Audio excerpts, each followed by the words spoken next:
نحن نقص عليك أحسن القصص بما أوحينا إليك هذا القرآن. بسم الله الرحمن الرحیم. یو ملګری تاسو کړو چې اکثر دی کورونو کې یا دکانونو کې داسې فریمونه لګیدلی وي د زینت د پاره چې پای باندې د قران کریم آیاتونه لیکل شوي یا د احادیث مبارکو چند کلمات ټوکړه په لیکل شوي. حالان کې په دغه کمره کې ټي وي پروت وي یا دغه فریمونو خیال نه ساتل کېږي، دوړو نه صفا کېږي، نو داسې فریمونه راځوړندول شرعاً جایز دی او کنه.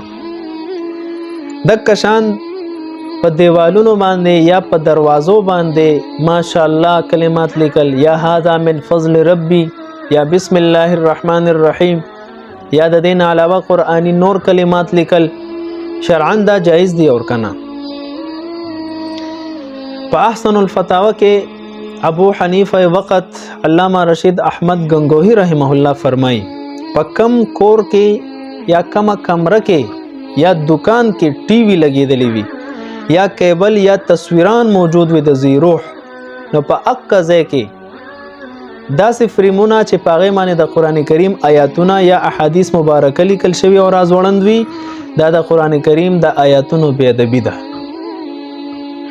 نو دا فریمونه راځوړندول په دې صورت کې چې په دې کمره کې ټي وي لګېدلې، فلم ګانم کېږي او دا آیاتونه هم راځوړندي، نو دا د قرآن کریم بې ادبي ده، راځوړندول یې جایز نه دي، ګناه کبیره ده.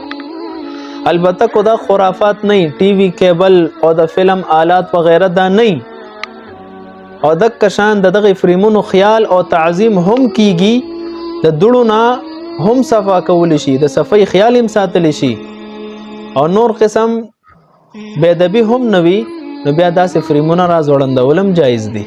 او دا کلمات وغیرہ د باره کې علامه شامی فرمای بساتن او غیره کتب علیه الملک لله یکره بسطه واستعماله لا تعلیقه للزینة تکره کتابة القرآن واسماء الله تعالی علی الدراهم والمحاريب والجدران.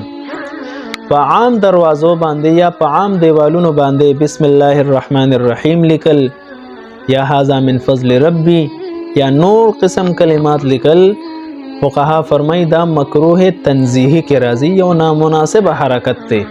عموما د دې خیال نه ساتل کیږي، د باندې دوړي پروزي، د دې د پاکي او د دې د تعظیم خیال نه، د دې وجه نه دا مکروه تنزیهی دی، نامناسب حرکت ته.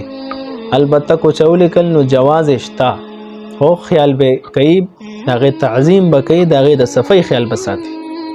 السلام.